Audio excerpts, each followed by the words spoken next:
ఇది యేసు సమాధి, యేసోబు సమాధి అంటే ఏం చెప్తారు? పసుక సిద్ధపరిచిన సిలువ యొక్క అనుభవం ఆ మేడగదే, పరిశుద్ధాత్మ నింపబడిన మేడగది కూడా ఆ మేడగదే. ఈ మేడగది ఆ మేడగది ఒక్కటే. కొట్టా దేవునికి స్తోత్రం కలుగుగాక. ఈ మేడగది ఆ మేడగది ఎవరిదంట? ఆ ఒక్కడెవరు? ఇది పరిశోధన.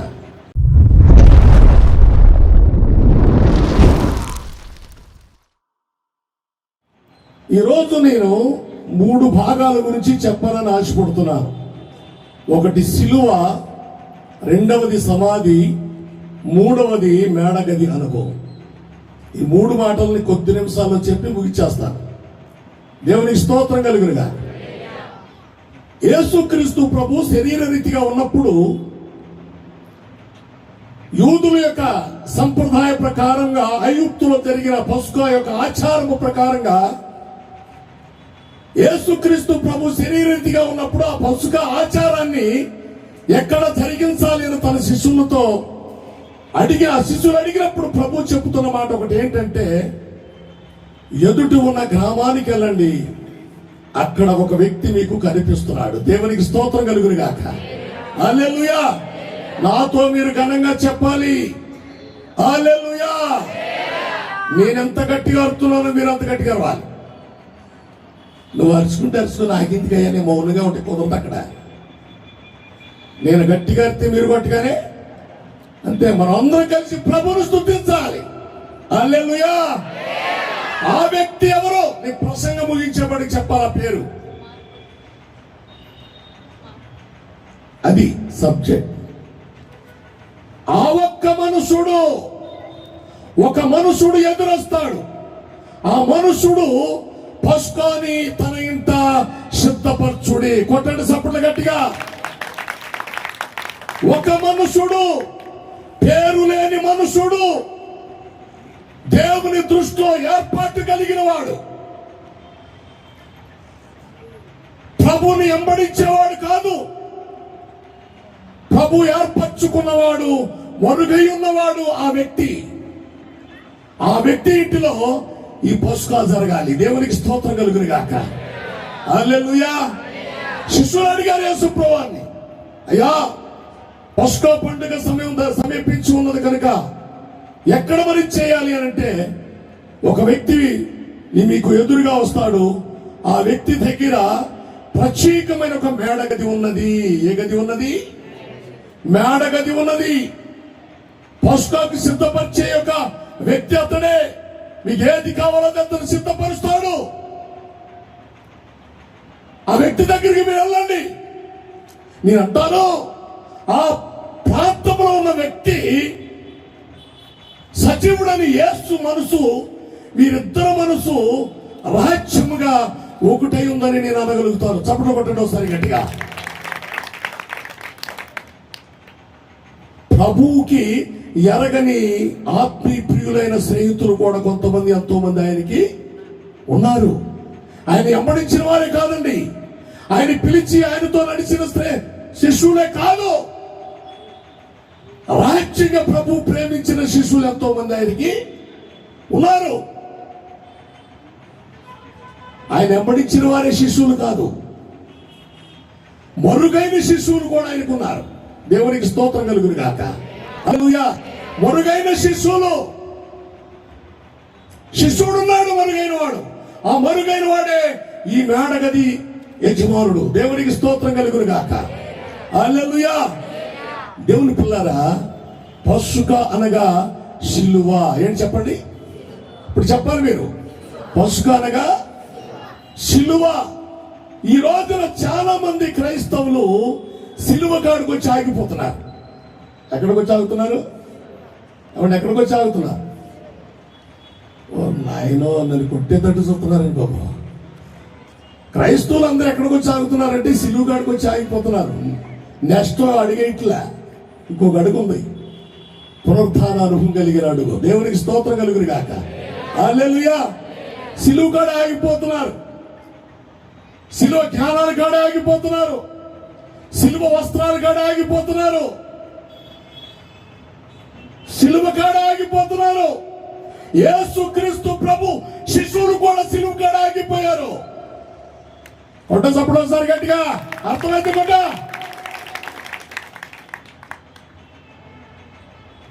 యేసుని సిలువేసిన తర్వాత ఆయన ఏర్పరచుకున్న శిశువులు, ఆయన అద్భుతాలు చూసిన శిశువులు, ఆయన మహత్కార్యము చూసిన శిశువులు, ఆయనతో వెంబడించిన శిశువులు, ఆయన సమస్తమును కూడా వారితో నడిచిన శిశువులు యేసు క్రీస్తు శిలువ మీద ప్రాణం పెట్టడానికి సిద్ధమైనప్పుడు ఒక్కడు కూడా యేసుతో ఉన్నాడా? మాట్లాడరేంటంటే ఉన్నారు ఎవరన్నా? యేసుని శిలువ మీద ఆయనను మేకులతో నాటబడి, కొరడాలతో కొట్టబడి, బల్లెములతో పొడవబడి, అవమానించబడి, బంతులాట ఆడిన సమాజం అంతా కూడా అక్కడ ఉంది. కానీ యేసు నోట పిలువబడిన శిశువుడు ఒక్కడ కూడా లేడు. ఈ రోజున క్రైస్తవ సమాజం కూడా అలాగే ఉంది. సిలువ కాడ ఆగిపోతున్నారు, పునరుద్ధానంలోకి రావటం లేదు.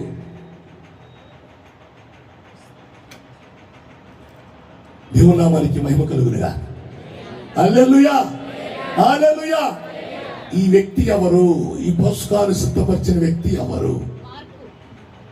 ఎవరండి? అది నువ్వు అక్కడే ఉండు, తర్వాత నేను చెప్తా లాస్ట్ లో. దేవునికి స్తోత్రం కలుగునుగా. హల్లెలూయా. మా అమ్మాయి చెప్పింది, మార్కు గారు ఆవిడ ముందు వచ్చింది. మార్కు ఆవిడకి వెళ్ళొద్దో, 1 మార్కు ఆవిడకి వెళ్ళొద్దో లేదో చూద్దాం తర్వాత.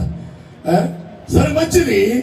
రెండవది మత్తయి సువార్త 27వ అధ్యాయము 57వ వచనం కాదు చదువుదాం. త్వరగా ముగిస్తా నేను. మత్తయి సువార్త 27వ అధ్యాయము 57 నుంచి 60 వచనాల వరకు చదవండి.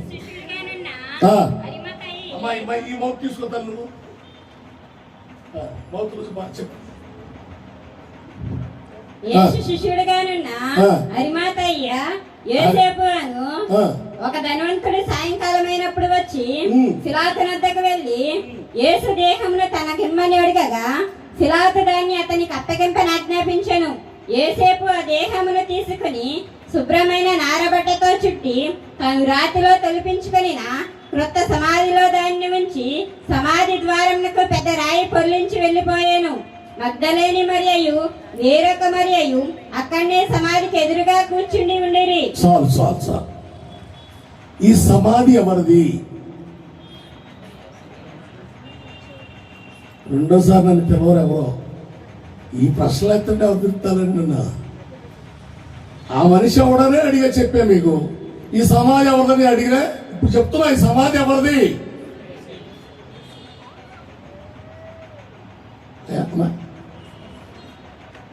ఎవరిది సమాధి? నాకెనపటి మౌతులో చెప్పండి. దేవునికి స్తోత్రం కలుగునుగా. కొత్త సమాధి ఎవరిది అని అంటే ఆ సమాధి ఆ అరిమతయ యేసోబుదే. చప్పట్లు కొట్టు ఒకసారి గట్టిగా చదవండి. 60 వచ్చిన కాదు చదవండి. తన తొలిపించుకున్న ఒక్కడు చదవండి, ఒక్కడే చదవండి. తాను రాతిలో తొలిపించుకొనిన అక్కడే ఉండండి. తాను రాతిలో. ఎవరిది? తాను అంటే ఎవరిది? యేసోబుదే. అంటే ఈయన మరణించక ముందే సమాధి సిద్ధపరచుకున్నవాడు ఈయన. దేవునికి స్తోత్రం కలుగునుగాక. లేరంటారు అలాగా? మరణించుకోకుండా కొంతమంది ఈ సమాధిని తోటలో మాకు ఎక్కడ స్థలం దొరకదని సమాధి సిద్ధపరచుకున్నాడు లేరండి అని మాట్లాడేటండి. ఉన్నారా లేరా? ఈయన కూడా అలాగే సిద్ధపరచుకున్నాడు. ఈయన ఎవరు అంటే బహుధనవంతుడంట. ఈయన ఎవరంట? బహుధనవంతుడు.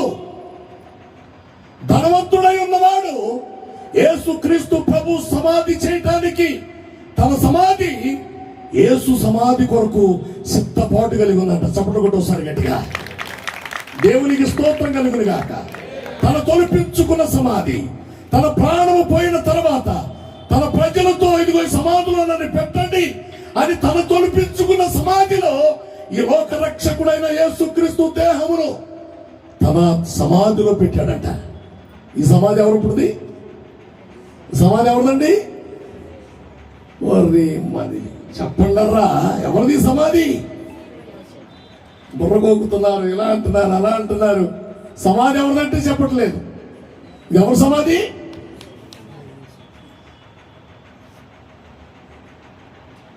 యేసోపు సమాధా, యేసు సమాధా? ఇలాగ చెప్పిన మాట్లాడేటండి. యేసోపుదా, యేసుదా? ఇలా ఉంటే నేనేమంటానంటే ఆత్మీయతలో మీరు చల్లగా ఉన్నారని అర్థం రాదు. ఇది యేసు సమాధి, యేసోపు సమాధి అంటే ఏం చెప్తారు మీరు? మాట్లాడరేంటండి? ఎవరు మాట్లాడరేంటండి? బైబుల్ చదువుతున్నారా? ఇది యేసోపు సమాధి, యేసు సమాధి అంటే చెప్పరు. ఎవరిదో చెప్పండి నాకు అమ్మా. అది యేసోపు సమాధి. ఇప్పుడు ఎవరు సమాధి అయింది? చప్పట కొట్టండి గట్టిగా. దేవునికి స్తోత్రం కలుగును గాక. హల్లెలూయా. నువ్వెవరు మనిషి అవ్వాలి ఇప్పుడు? అమ్మా, నీవుగా బ్రతకూడదు. నేనుగా ఉండకూడదు. నీవుగా బ్రతకూడదు. మనమందరము ఆయన బిడ్డలమై ఉండాలి. దేవునికి స్తోత్రం కలుగును గాక. హల్లెలూయా. యేసోపు మరుగైన శిశువుడు. యేసు ప్రభువుని వెంబడించిన శిశువుడు కాదు. ఇతడు యూదులకు సంబంధించిన వాడు. యేసోపు అంటే బైబిల్లో 4 ఉన్నారండి. అందుట్లో ఒకవాడు యేసోపు. అరిమతయ యేసోపు. దేవునికి స్తోత్రం కలుగును గాక. హల్లెలూయా. ఈ యేసోపుని దేవుడు ముందే తన ప్రణాళికలో ఏర్పరచుకున్నాడు. యేసోపుని దేవుడు ముందే ప్రణాళికలో, మనం చచ్చిపోతే 4 ఏర్పరచుకుంటాం కదా. ఎవరినే? పెట్టి మోసేవాళ్ళం, లేకపోతే పాడి మోసేవాళ్ళం. సమాధి తీసుకెళ్తాక ఏర్పరచుకుంటాం కదండి ముందే. యేసు ప్రభువు కూడా శిలువ యాగములో పొడిచిన వాడు సైతం, కొరడాలతో కొట్టబడిన వాడు సైతం, బతులాడి వాడు సైతము, ఆయన అవమానపరిచిన వాడు సైతము, బల్యముతో పొడిచిన వాడు సైతము, ఆయన మీద ఊపి ఊసిన వాడు సైతము, సమస్తమును కూడా ముందే ఏర్పరచుకున్నాడు. కొట్ట సభలో సరిగట్టిగా. ఏర్పాటు లేకపోతే తన చేతిలో పల్లెము లేదు. ఆయన ఏర్పాటు లేకపోతే తన చేతిలో కొరడ లేదు. ఆయన ఏర్పాటులో లేకపోతే నువ్వు ఆయన ఏమీ చేయలేవు. దేవునికి స్తోత్రం కలుగును గాక. తన ప్రాణాన్ని శాసనంగా, తన ప్రాణ మరణాన్ని శాసనంగా మార్చుకున్నవాడు మన రక్షకుడు. దేవునికి స్తోత్రం కలుగును గాక. నీ కొరకు నా కొరకు ప్రాణం పెట్టడానికి ఆయన ప్రాణాన్ని ఆయనే శాసనంగా రాసుకున్నాడు. నేను మరణించాలి. నేను ఎవరి కోసం? ఓ మట్టి బొమ్మ, నీ కోసం ఆయన పరలోకము నుండి దిగి వచ్చి నీ మట్టి బొమ్మ కానీ లోకానికి వచ్చాడు. మట్టి మరిచిపోయి తన ఇష్టం వచ్చినట్టుగా ఎగురుతుంది ఈ మట్టి. నేనే ఎగురుతుంది. ఈ మట్టి ఎగట్లేదా? నువ్వెవరంటే ఏం చెప్తావు? నేను ఎవరినంటే మనం ఏం చెప్తామండి? చెప్పండి ఒకసారి. నేనెవరిని? మౌనంగుంటే నాకు నచ్చదు అసలు. గట్టి హుషారుగా ఉండాలి మీరు. దేవునికి స్తోత్రం కలుగును గాక. హల్లెలూయా. మనం ఎవరు? మట్టి. ఎవరంట మనం? మట్టిని మహిమగా మార్చిన వాడు ఆ పరలోకపు తండ్రి. దేవుని స్తోత్రం కలుగును గాక. సమస్తమును, భూమి ఆకాశమును సమస్తమును ఆయనకు లోబడితే ఈ మనిషికి లోబడి వచ్చిన వాడు ఆ దేవుడు. కొట్టేదట్లా. ఆయనకి సమస్తం లోపడుతుంది. గాలి లోపడుతుంది, ఆకాశం లోపడుతుంది, సముద్రము సమస్తము లోపడుతుంది. ఎందుకంటే ఆయన సృష్టించాడు. అందుట్లో ఈ మానవుడు కూడా సృష్టింపబడ్డాడు. ఈ మానవుడి కోసము ఇవన్నీ కూడా వాటికి లోపడుతుంటే ఈ మానవుడి కోసం ఆయన ఎందుకు లోపడ్డాడు? బిడ్డా, నీ కోసం ఆయన ఎందుకు లోపడ్డాడు? నీ కోసం ఎందుకు మౌనమయ్యాడు? నీ కోసం ఎందుకు తగ్గించుకున్నాడు? నీ కోసమే తమకు తాము తగ్గించుకొని ఈ లోకానికి ఎందుకు వచ్చాడో తెలుసా? నీవు నరకానికి వెళ్ళకూడదు.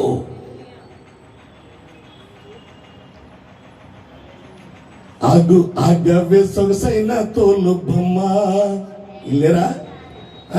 ఆగు ఆగవే సొగసైన తోలు బొమ్మ, పరమాపితుని మరచిపోయి పక్క చూపులు చూసుకుంటూ తిరిగిదవే మాయ బొమ్మ. ఆగు ఆగవే సొగసైన తోలు బొమ్మ. ఏ బొమ్మ ఇది? మాట్లాడలేదండి. మిమ్మల్ని నేను ఏమన్నానంటే నేను ఒక దూతని, మీరు ఒక దూతను అన్నారా? అప్పుడు మీరు నవ్వుతారు. నేను మట్టిని, మీరు మట్టి అంటే నవ్వరు మీరు. అంతేనా? ఈ మట్టి కోసము పరము నుండి దిగి వచ్చిన వాడు మన తండ్రి యేసుక్రీస్తు ప్రభు. దేవునికి స్తోత్రం కలుగును గాక. అందుకనే సమస్తమును సిలువ యాగం చేయటానికి, తన ప్రాణాన్ని త్యాగం చేయటానికి, తన మరణాన్ని తానే శాసనముగా మార్చుకొని ఈ లోకానికి నీ కొరకు నా కొరకు ఎందుకు వచ్చాడో తెలుసా? నిన్ను నన్ను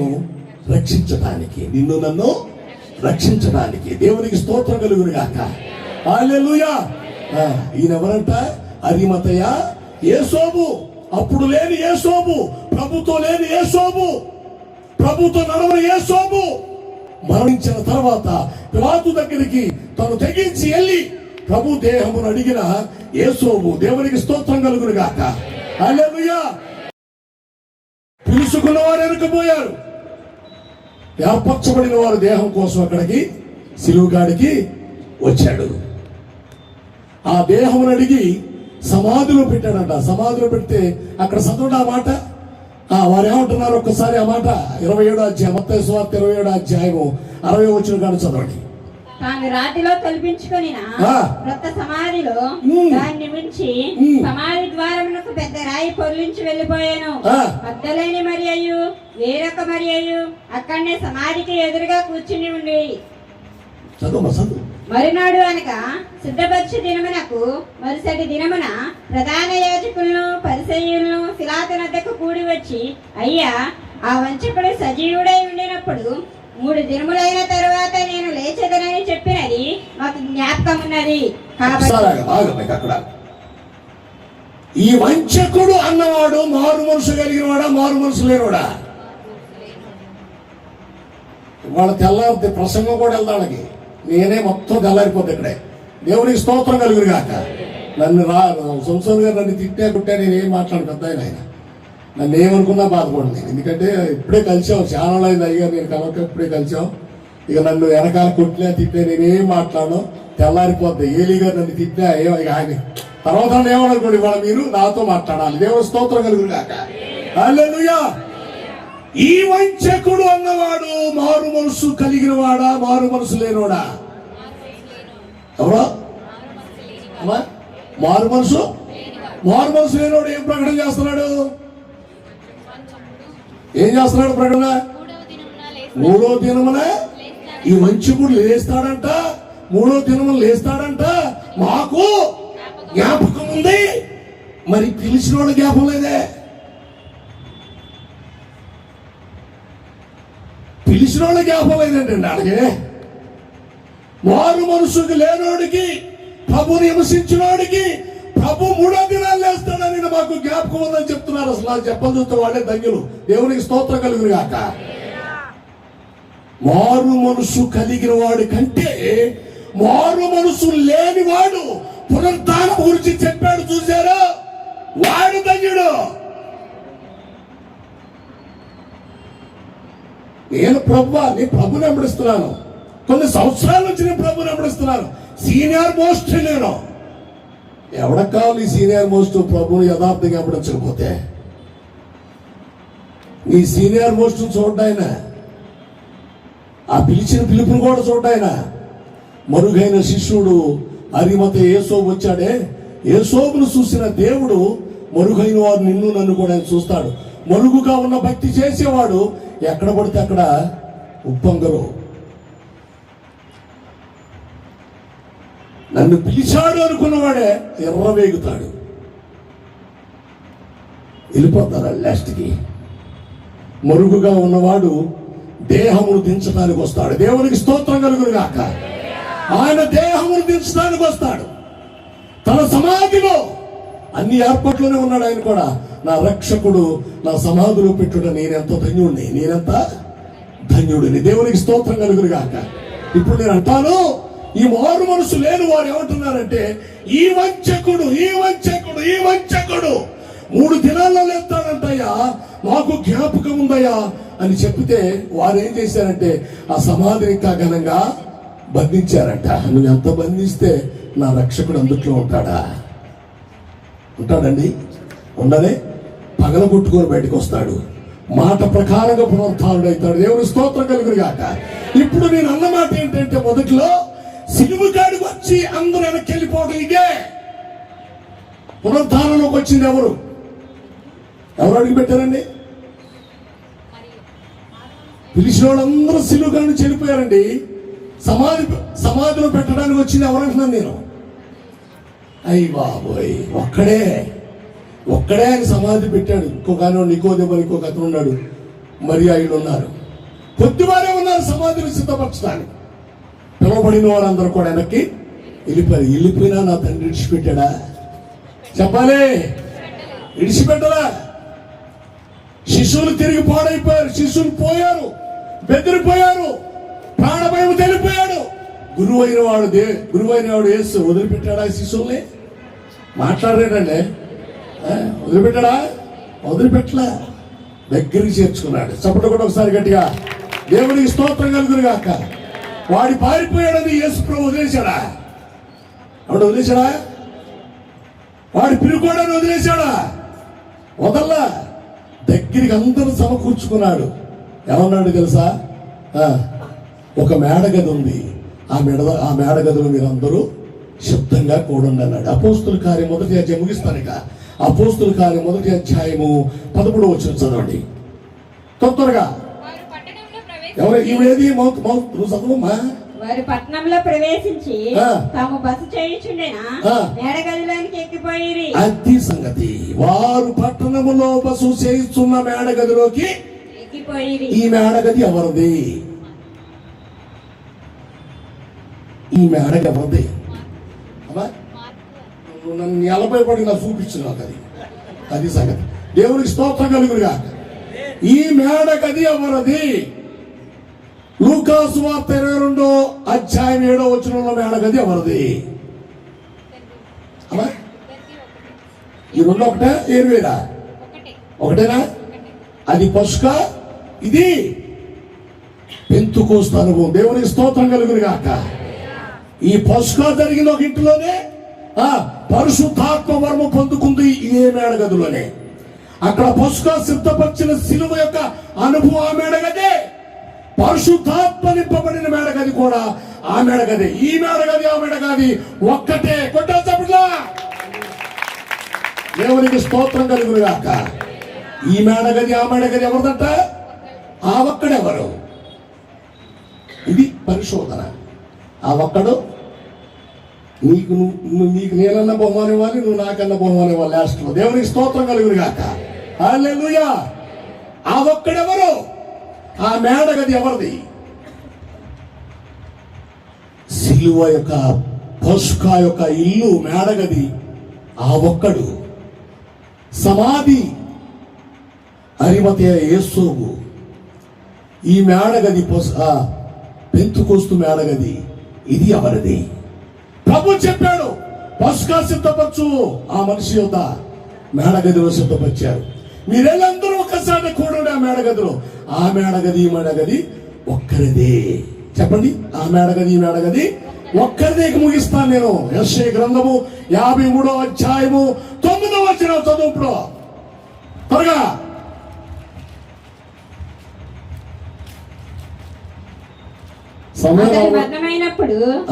అతడు మరణమైనప్పుడు భక్తిహీనులతో అతనికి సమాధి నియమింపబడెను. ఎవరిదంట? ఆయన అంటే ఎవరు? ఇప్పుడు ప్రవచనం ఇది. ఆయన మరణమైన తర్వాత భక్తిహీనులతో ఆయనకి సమాధి. ఆ సమాధి ఇప్పుడు ఎవరిది అని చెప్పావు ఇందాక. ఆ సమాధి ఎవరిది? యేసోబుది. మరి ధనవంతుడు ఎవరు? ఆయన ధనవంతుడు. ఇంత చదువు, ఇంకో మాట కూడా చదువురా. అతడు ఉంచబడెను. అతడు ధనవంతుడు. ఇంత అతడు ఉంచబడెను. ఆ ధనవంతుడు ఎవడు? అమ్మా యేసోబే. ఈ సమాధి యేసోబుదే, ఆ ధనవంతుడు కూడా యేసోబే. ఈ మేడగది ఎవరిది? ఇప్పుడు ఈ మేడగది ఎవరిది అయ్యా? యేసోబుదే. దేవుని స్తోత్రం కలిగి చప్పట్లు కొట్టడం గట్టిగా హల్లెలూయా, హల్లెలూయా. పస్కా సిద్ధపరిచిన వాడు ఆయనే, సమాధి సిద్ధపరిచిన వాడు ఆయనే, పునరుద్ధానమైన అడుగులో పెంతుకోస్తు యొక్క అనుభవంలో పరిశుద్ధాత్మ వరం కలిగిన వాడు కూడా ఆయనే. యేసోబు కుటుంబాన్ని దేవుడు బహుగా దీవించి ఆస్వాదించి సిలువ యొక్క మరణం, సిలువ యొక్క మార్గములో ఉండి, పునరుద్ధాన యొక్క మార్గములో ఉండి పరిశుద్ధాత్మ యొక్క అనుభవంలోకి నడిపించుకున్నవాడు యేసుక్రీస్తు ప్రభు. ఈ అరిమత యొక్క యేసోబు యొక్క కుటుంబాన్ని కొట్టు చప్పుడు ఒకసారి గట్టిగా దేవునికి స్తోత్రం కలుగును గాక. ఇది అనుభవం, సిలువ అనుభవం, పునాది అనుభవం, సమాధి అనుభవం, పెంతుకోస్తు పరిశుద్ధాత్మ అనుభవం. ఈ మూడు అనుభవాలు బైబిల్ పట్టుకున్న క్రైస్తవుడికి కావాలి. ఈ మూడు అనుభవాలు లేకపోతే సిలువు కాడే ఉంటావు. ఒకవేళ సిలువు కాడి నుంచి పునరుద్ధానంలోకి వచ్చావనుకో, పరిశుద్ధాత్మ అనుభవంలోకి మేడగద అనుభవానికి లానే రాదు. ఈ మూడు అనుభవాల్ని కలిగి ఉండాలి. అందుకనే క్రైస్తవులకి ఈ మూడు అనుభవాలు ఉన్నప్పుడు ప్రభు అంటాడు, ఒక మాట ఏమంటాడంటే, మిమ్మల్ని నేను అనాదిగా విడిచిపెట్టను, మిమ్మల్ని వదిలేను, ఇంకొక అనుభవం మీకుంది. ఆ అనుభవం మీకు నేను అనుగ్రహించడానికి మీరందరూ ఒక సాట ఉండండి అంటాడు యోహాను సువార్త 16వ అధ్యాయంలో. మిమ్మల్ని నేను అనాథులుగా వదలను, విడిచిపెట్టను. సిలువ యొక్క మార్గము నుండి, పునాది మార్గము నుండి అందరిని సమకూర్చుకొని, చెదిరిపోయిన శిష్యులందరినీ సమకూర్చుకొని మేడగది అనుభవంలోకి ఆయన నడిపించి వారందరిపై పరిశుద్ధాత్మ కుమ్మరించి బలవంతులుగా చేసి ఆయన పరలోకానికి వెళ్ళిపోయిన ఆ లోక రక్షకుడే నేను ప్రకటిస్తున్న నా యేసు దేవుడు. కుటుంబం ఒకసారి గట్టిగా దేవునికి స్తోత్రం కలుగును గాక. ఇప్పుడు క్రైస్తవుడికి ఎన్ని అనుభవాలు ఉండాలి? ఎన్ని ఉండాలి? మళ్ళీ నాయకేసి వస్తున్నారు. సిలువ అనుభవం, రెండవది సమాధి పునరుద్ధాన అనుభవం, మూడవది పరిశుద్ధాత్మ మేడగది అనుభవం. ఈ మూడు అనుభవాలు ఎవరై? అరిమతయ, యేసోబు. ఈ మూడు అనుభవాల్లో ఆ యేసోబు కుటుంబములాగా మన కుటుంబాలు కూడా అలాగా దేవుడు ఆస్వాదించి దీవించునుగాక. చిన్న ప్రార్థన.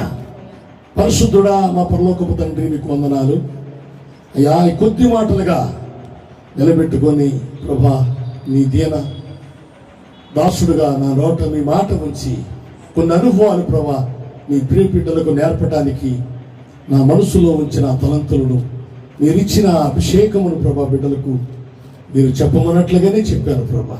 బిడ్డలు దీవించి ఆస్వాదించి బలపరచండి. అలాగే మా ప్రియులు ఐజా గారి కుటుంబాన్ని ప్రభా, వారి తల్లి గారిని, వారి రక్త సంబంధికుల్ని, వారి బంధుమిత్రులు, వారి స్వచ్ఛనులు అందరికీ కూడా ఆశ్రితకరంగా దీవునికరంగా మార్చండి ప్రభా. మా ప్రియులు పేతురు గారిని ప్రభా నైనా ఇదిగో మీ సేవకురాల్ని, వారి కుటుంబాలను కూడా దీవునికరంగా దీవించండి. ఇదిగో మా ప్రియులు ప్రభా, మరి బంధం వచ్చిన దైవజనులు, వారి పరిచయాన్ని, అలాగే ప్రభా మా ప్రియులు మీ దాసులు ఏలీ గారి పరిచయాన్ని ప్రభా, అలాగే పెద్దలు ప్రభా సంస్వాన్ గారిని ప్రభా, వారి పరిచయాన్ని కూడా దీవించండి. పక్కన తల్లి గారు ఉన్నారు, వారి పరిచయాన్ని కూడా దీవునికరంగా ఆశ్రితకరంగా మార్చి ఇక్కడ కూడిన బిడ్డలందరినీ కూడా ప్రభా నూరంతులుగా ఫలింప చేయమని మీ కృప, మీ ఆశీర్వాదాలు ఈ పునరుద్ధార బలమందు మేమందరము పొందుకొని ఆనందపడే కృప ఈ కూడికి ఆరంభించుకున్న కుటుంబాన్ని దాటిపోక ఆగి దీవించి బలపరిచి నడిపించమని యేసుక్రీస్తు నామమున అడుగుచున్నాను తండ్రి, ఆమేన్. అందరికీ నా హృదయపూర్వక వందనాలు. మంచి వర్తమానం అందించిన దైవ సేవకులకి ఈ కుటుంబం తరపున నా హృదయపూర్వక వందనాలు తెలుస్తున్నాను. దేవునికి స్తోత్రం, దేవునికి స్తోత్రం. కొంతమంది చెప్తున్నారు, కొంతమంది మౌనంగా ఉన్నారు. ఎందుకంటే అయ్యా సార్లే ఇంకెందుకు ముగించయ్యా, అక్కడ గుమ్మగుమ్మ వాసన వస్తుందయ్యా, మేము వెళ్ళిపోతాం, ముగించయ్యా అన్నట్టు ఉన్నారన్నమాట. ముగించేద్దామంటారా? చెప్పండి, ముగించేద్దామంటారా? నిద్రమత్తులో ఉన్న వారంతా దేవుని స్తోత్రం చెల్లించండి. దేవునికి స్తోత్రం అన్నారు. నిద్రమత్తులో ఉన్నారు. కనుక పిల్లరా, మరి దైవ సేవకులు మరి పెద్దవారు మన మధ్య ఉన్నారు. మరి వారు కూడా కొద్దిసేపు వర్తమానం అందిస్తుండగా విందామా, లేదు ముగిచ్చేసుకుందామా? కనీసం నలుగురన్నా చెప్పండి, కనీసం ఇద్దరన్నా చెప్పండి, కనీసం 10 మంది అన్నా చెప్పండి. పద్దాక మీరు ఎవరు చెప్పరా? దేవునికి స్తోత్రం, దేవునికి స్తోత్రం. మంచిది ప్రియులారా. మరి సంసోనయ్య గారు మరి తెలియ పరిచయం ఉన్నవారే, రాజరాజేశ్వరపేటలో దేవుని పరిచయం చేస్తున్న దైవ సేవకులు సంసోనయ్య గారు మన మధ్య ఉన్నారు. వారు కొద్దిసేపు వర్తమానం అందిస్తుండగా మనం శ్రద్ధగా విందాం. టయానికి, నాకు చెప్పిన టయానికి ముగిచ్చేస్తాను. ఎందుకంటే ఆజ్ఞ అతిక్రమించటమే మహాపాపము.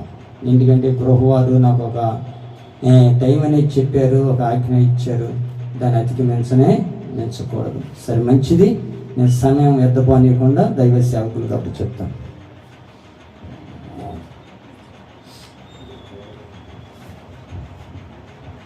దేవుని నామానికి స్తోత్రం కలుగును గాక. మన ప్రభువును రక్షకుడైన యేసుక్రీస్తు వారి నామమున నన్ను ప్రేమించి అవకాశం ఇచ్చిన ఇసా గారి వారి కుటుంబానికి, వారి అన్నదమ్ములకు అందరికీ వందనాలు. వేదిక అలంకరించిన దైవజనులందరికీ వందనాలు చెల్లిస్తూ మీ అందరికి కూడా వందనాలు. ప్రియులారా, ఇప్పటి వరకు మంచి వర్తమానాన్ని దేవుని సేవకుల ద్వారా మనం విన్నాము. ఎందుకంటే వారికి మంచి స్వరం దేవుడు ఇచ్చారు. నాకైతే ఆ స్వరం లేదు. గట్టిగా నేను మాట్లాడలేను, గట్టిగా వాక్యం చెప్పలేను. ఇప్పుడు చక్కగా మీరు మెలుగుకొని విన్నారు. ఇప్పుడు నేను చెప్తుంటే ఎలా ఉంటుందంటే జోల పాటలు పాడినట్టుగా ఉంటుందండి. నిద్రపోతారేమో నాకు తెలియదు. మరి ఏదేమైనా సరే నాకు ఇచ్చిన టయానికి నేను మాట చెప్పి నేను ఉంచడానికి ప్రయత్నం చేస్తాను. ఏసేపు వల్లే మనం 3 విషయాలను కలిగి జీవించాలని ముగిస్తూ మనకి ఆ మాటలను హెచ్చరించారు దేవుని సేవకులు. ప్రియులారా, యేసేపు గురించి చెప్పాలంటే చాలా చరిత్ర ఉంటున్నది. అయితే ఈ దినము పునరుద్ధాన దినము. మాట్లాడకండి కాస్త మాట్లాడకండి.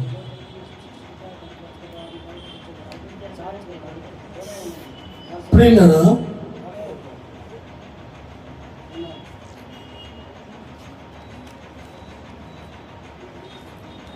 బైబిల్ గ్రంథంలో ఈ దినము పునరుద్ధానం గురించి ఒక మాట నేను జ్ఞాపకం చేసి నా మాటలు ముగిస్తాను. ఎందుకంటే మీరు వినరు కూడా.